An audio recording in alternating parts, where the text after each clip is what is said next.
Welcome to the Style Sports Hub, presented by UF Health Medical Group Orthopaedics. Hey everybody, welcome to the SportsHub Podcast presented by UF Health Medical Group Orthopaedics. I'm your host, Kyle Coppola. Today we're talking with Corey Warner with Lake Jem Farms. He's the CEO of the company. Thanks for coming on, Corey. It's a pleasure to be here, Kyle. You were involved with Lake Sumter State College's new beach volleyball complex, and that was really exciting. That's really what we wanted to talk about today. But for people that might not know you, how did you end up into the Lake County region? I've been in Central Florida my whole life, raised here. We had prior to being at Lake Jem Farms, I had a concrete construction company in Zellwood. That's where I met Keith Truenow, the owner of Lake Jem Farms. Mm-hmm. And once I sold that business, I came down to help him, and I've been there ever since. What is Lake Jem Farms for? So Lake Jem Farms, we're a lot more than just a farm, right? So we have a lot of different divisions. We do DOT roadside work for the state. We do sports construction, which is how we got to Lake Sumter. We build baseball, football. We rebuilt the Mountain Door High School baseball field. Mm-hmm. So we do a lot of different things. We grow grass primarily, right? Yeah, and so a lot of natural grass facilities in the area, of course, as well. And you just you construct all these facilities. One of the most recent ones that you constructed was Lake Sumter State College's new beach volleyball complex, which came out so good. We were there at the ribbon cutting ceremony a couple of weeks ago, and it was fantastic. Tell us a little bit about that and how that all developed. So my daughter went to Lake Sumter 2 years ago, so she's been there the last 2 years. Now she's moved on, but that's how I got kind of tied up with Lake Sumter. And I'm a local guy, right? We're in the community. Lake Jem, we do a lot in the community. And when I got there, I realized there wasn't a lot of community support for the school. Mm-hmm. This wasn't enough, right? So started asking, how can we help? What can we do, right? One of the things that they really wanted was a beach court complex. So typically, most of these schools will have 3 beach courts. Mm-hmm. That's what it takes to play. When we got down to it, we had enough land there. We had enough room. It just made sense to do 6, right? So that's kind of how it got started. You know, we just jumped in and did what we had to do. It's one of the coolest complexes too, because I don't know of you got the one over in Tavares, which is really nice over there, but this one in particular, 6 courts. I mean, it came out so good. What went into it? I mean, it was a fairly quick project for the most part. Yeah, absolutely. I mean, typically that project's going to take 4 months to do. We did it in 41 days. So a lot of dirt movement. You know, we had everything was really set well. It was a high drainage area. There wasn't no water problems, right? So we didn't have to worry about that. And we went with the 6 courts so that they can handle the state tournament. So when they get ready to run the state tournament next year, we're going to be in the run to have it here at Lake Sumter. That's so exciting too. We were talking a little bit about them over there about that and potentially hosting regionals and states and the facility is built for that, right? That's correct. That's what it's built for. So this should be a revenue earning facility for the school, which is so exciting. And one of the more exciting things for the school as well is you took a lot of the payments for this as well. I believe you paid for it fully. We did. We donated the entire complex. That's amazing. Thank you for doing that. Absolutely. I mean, once again, we got to have community involvement, right? If we're going to build this community school into a great entity, the community's got to get involved. And this was the first need that came up. And there's other needs in the community too, and you've been open to doing other projects as well down in the future. But you've been involved with many projects in Lake and Sumter County. What other projects have you done? From a construction standpoint? Yeah. I mean, like I said, we did Mountain Door baseball field, completely renovated it. If anyone's seen that in the last year or so, I think they'll see the significant difference, right? That field had a lot of drainage problems, right? And it's in the middle of a community, so they had a hard time running the water off because it would get into other yards. So we ripped that one completely out, built in all new drainage, and we fixed that field. And we did Mountain Door football field as well, another project that had drainage issues because it's built on a spring. So for decades, that field was super wet and they wouldn't be able to play on it at certain times. We completely rebuilt that one. It's never been wet since. So, we've done a lot of work in Central Florida. We built the Miami Hurricanes practice facility down in South. We've done work at the Buck Stadium in Jacksonville as well. So we've done quite a bit. What goes into the drainage here too? Because there's so many facilities here that have natural grass, and of course, a bunch of them. In fact, all of Sumter County is now going to be artificial turf for their football fields, which is the first time that's ever happened in history. But in Lake County, we still have a ton of natural grass facilities that need good drainage. What goes into that? Yeah, so it's all about the soil, right, where it's located, what the issues are with it. And then you just come in and build sock drain. You just got to run the water, right? We move water in Florida every day. It's what we do, right? Yeah. So it's not real complicated. It just takes some work. Yeah, for sure. Mount Dora High School, of course, they've done great things with the athletic program over there. The baseball team having a fantastic season over there. Yeah, absolutely. You mentioned about the Mount Dora baseball team. Shout out to them there. I think this is the highest ranking they've been in a very long time. So kudos to you and helping out there with that facility. What features make the complex over at Lake Sumter State College kind of unique as far as beach volleyball goes? Because, of course, there's 6 courts over there. Yeah. I know the Villages ended up putting in like 4 courts down there, but beach volleyball as a whole is becoming a more popular sport in the area. It is indeed. So we did a couple of things. We built it to USAV volleyball specs, right? So that it can be a sanctioned events can be held there. So that's one thing that's a little bit different. And the size, right?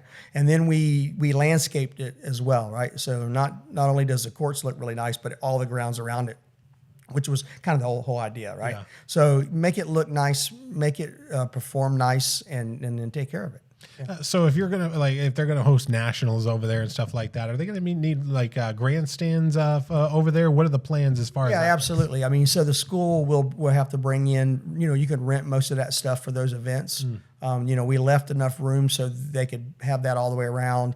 You could bring in food trucks to service people. So.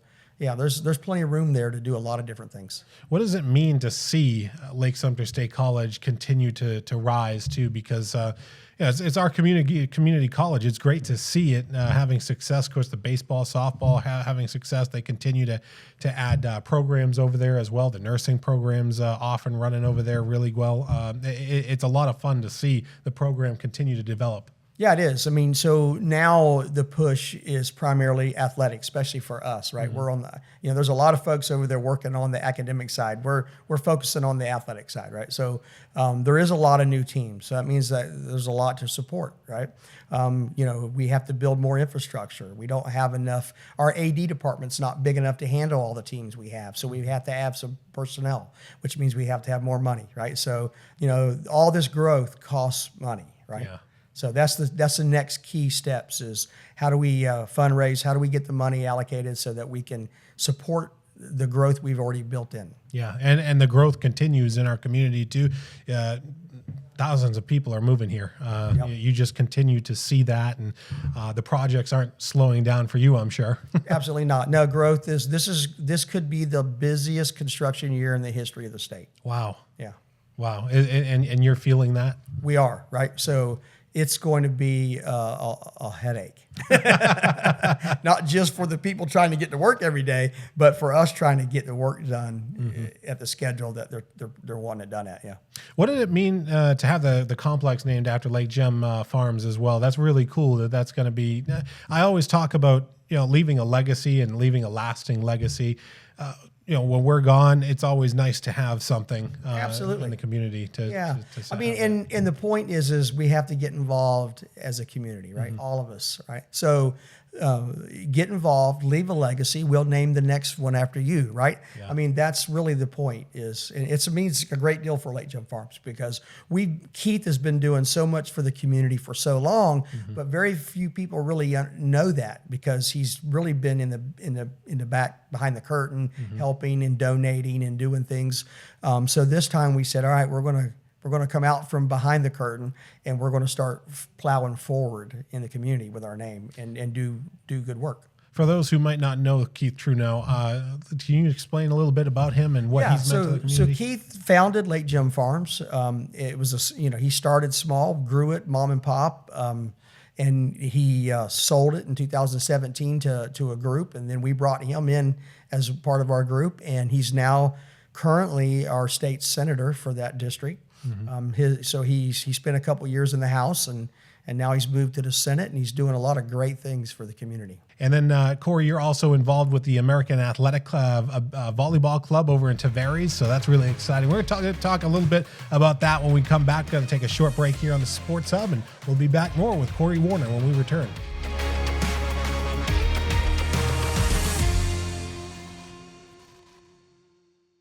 Is pain or restricted range of motion keeping you on the sidelines? Get back in the game with expert orthopedic care from UF Health Medical Group Orthopaedics. UF Health Medical Group Orthopaedics provides robotic-assisted surgical joint repairs and replacements, post-operative care, and inpatient rehabilitation services, all close to home, right here in Lake and Sumter counties. And for those unexpected injuries, UF Health Medical Group Orthopaedics offers convenient walk-in and same-day appointments. To learn more or to schedule an appointment with one of their specialists, call 352-323-5665. Hey, everybody, we are back here on the Sports Hub Podcast. I'm Kyle Coppola alongside Corey Warner. Corey, we were talking before the break about the American Athletic Club over there, the club over in Tavares for volleyball. They're going to the Nationals in Salt Lake City. First time that's ever happened, which is really exciting. Let's talk a little bit about that. Yeah, absolutely. Very excited about that. First time a Lake County program has qualified. First time that they got on a podium in a qualifier for USA Volleyball, and then qualified for said Nationals. This year it's going to be in Salt Lake City, so super excited about that. And that's a Lake County team as well. A lot of these girls come from Lake County, which is 100%. Every one of them come from a Lake County school. That's awesome. And it's great because a lot of club teams, I mean, they come from all over the place. Sometimes it's difficult to, this one is here in the heart of Lake County, which is awesome. Absolutely. There's a ton to be said for that, right? As you said, a lot of the Orlando programs, they bring them in from all over the place, including Puerto Rico, right? So for us to have a community-built team, it just falls in line with the theme that we were talking about earlier with Lake Sumter being a community college, right? You know, we need more of our own community kids playing sports at Lake Sumter, in baseball, in softball, in volleyball, all of it, golf, all of it.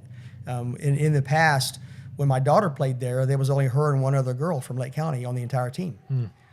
Everyone else came from elsewhere. Yeah. And next year, you're going to see a lot more participation from local kids, and you're going to see a lot more success.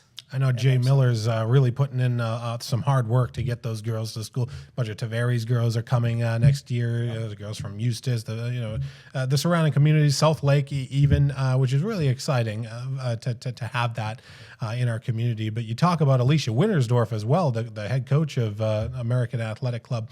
She came from Tavares, then transitioned to the collegiate role. She's the current coach of Lake Sumter State College's volleyball program and also does the club sports over there. So that's got to be exciting for her. Yeah, absolutely. She's the director of our club. So she's been with us 6 years now. So we started pretty small, and she has grown it. Really, she is the one, her and Katie have grown this thing from 2 teams to 10.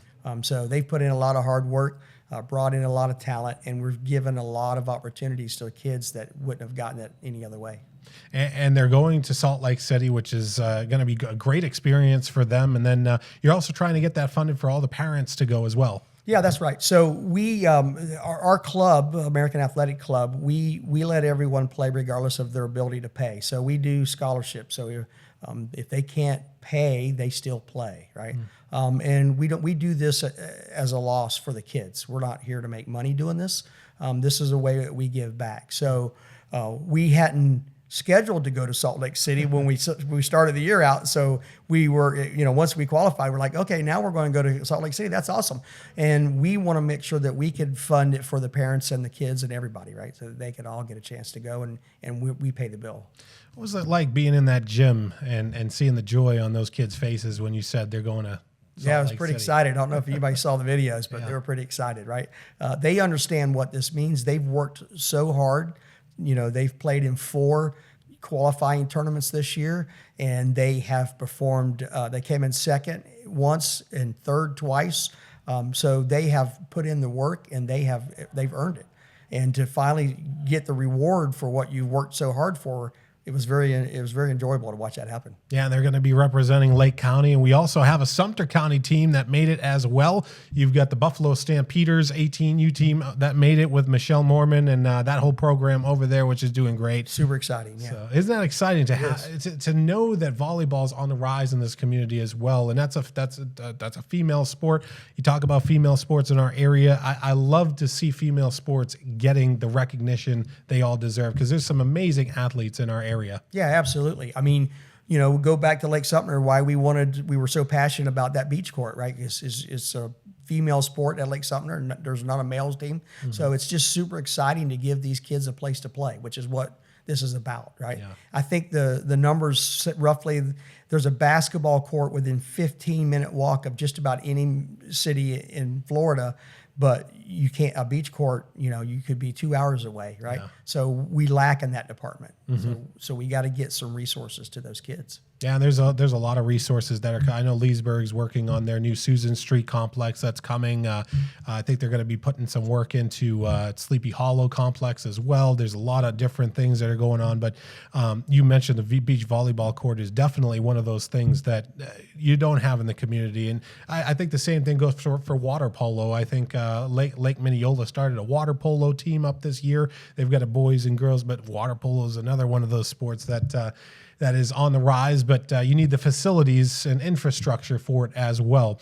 Talking about infrastructure and facilities and everything that comes along with that is the high school, sort of where we're at right now in high school sports and the FHSAA. It's changed a lot in the many years that the FHSAA has been around. Where do you currently see it right now? Yeah, we got some catching up to do, right? So as you say, it's changed, and we have to try to keep up with the times. So we have to try to get a little more focus on the athletic side. The schools are struggling for funding, mm-hmm. So the principals hire coaches. They like to try to use teachers, right? So they can help give them a stipend, and I get that from an economic standpoint. It doesn't necessarily solve the real problem of providing a high-quality coach for whatever that particular sport is, right? Mm-hmm. So we need the kids learn just as much on the sports side as they do in the classroom side. I think we've lost sight of that a little bit, right? Yeah. The lessons learned about teamwork and accountability and responsibility are things that are taught in athletics and team sports. And when we've let that deteriorate to the point where we're losing those lessons, and it shows, generationally, you see the difference. How do you think we fix that? I think we have to go back to the basics and fund. We have to fund it correctly. Schools in general, right? And the athletic side of it, right? Once again, community involvement. We are a community-oriented government, this country, right? Mm-hmm. And we've lost sight of that. We've allowed the big government in our life to be the most dominant when we're actually structured the other way around. The smallest government is supposed to be the most dominant, which gives us the most voice, right? So we have to get that fixed so that we can get the funding back, our own funding back into our own school system directly, and then fund athletics just like we fund the academic side. Yeah, I know that's fundraising at the public school level is definitely a challenge. But anytime you see our public schools doing good, I mean, let's take Eustis softball, for example. They're still out winning state championships. Leesburg's winning state championships with their weightlifting teams. So it's there. You just got to fine tune it, I would say. Yeah, that's right. We just have to build the supporting infrastructure, right? Mm-hmm. The team, the athletes are here. Right, mm-hmm. We just got to give them all the tools, right, and then we can see it grow like Lake Sumter. Yeah, well, where do you see it in the next 5 to 10 years? From a high school level? Yeah. I think we're still behind the 8 ball a little bit. We haven't made the necessary adjustments, at the board level to build down the infrastructure. We're still doing it like 1982. So the next 5 years we got to focus on and catching up with the rest of the counties around us. Yeah, definitely. As far as your plans for the future as well, what do you have any future plans that you can announce to us, or do you have anything else that you'd like to contribute to in the near future for yourself? No, I mean, we're going to just address whatever needs we can find that we think we can help with. Yeah, definitely. So, there's a lot of things we can do. We haven't pinned anything down yet, but as soon as we find an area with a need, we're going to try to address it. Well, there's so much excitement in the community around everything that's going on. We appreciate you and what you did for Lake Sumter State College. That was absolutely fantastic. Standing up there, and when you saw everybody out there, what was that like, just standing up there at the podium, just seeing that facility behind you as it came to fruition? You know, it happened so fast, honestly. I mean, 41 days, you know, it was a kind of a whirlwind, right? So even right up till the podium time, we were still looking at irrigation heads and, you know, fence. And so it got there really quick. So it kind of, it just sank in a couple of days later, really what has been accomplished. And now we have to stay just as focused to maximize the value of it, right? Yeah. The school, right? We have to start running tournaments. We have the ability to do that, generate revenue for athletics so that we can tackle the next challenge, whatever that may be for the funding side. I never did see what was under the sand base too. Is there drainage under there? Is that how it drains? Well, so that particular piece of property is so high and dry, they didn't have any drainage needs, which is one of the reasons why we could do it so quickly. So there's 24 inches of solid sand. Wow. Yeah. Wow. So, yeah, it's deep. Yeah, it's definitely deep, but that's awesome for those girls, and 6 volleyball courts over there as well. So that's going to be a great thing for not only Lake Sumter State College, but hopefully the community, depending on who can use those courts as well. It's going to be a great thing. So Absolutely. We're super excited about it. Yeah, well, thank you for coming on to our program today. Thank you for everything that you're doing in Lake and Sumter County communities. All right. Well, you're very welcome. Appreciate it. Yeah, absolutely. That's going to do it for this edition of the Sports Hub. Want to thank Corey Warner for coming on. We'll be with you next week on the next edition of the Sports Hub. This has been the Style Sports Hub, presented by UF Health Medical Group Orthopaedics.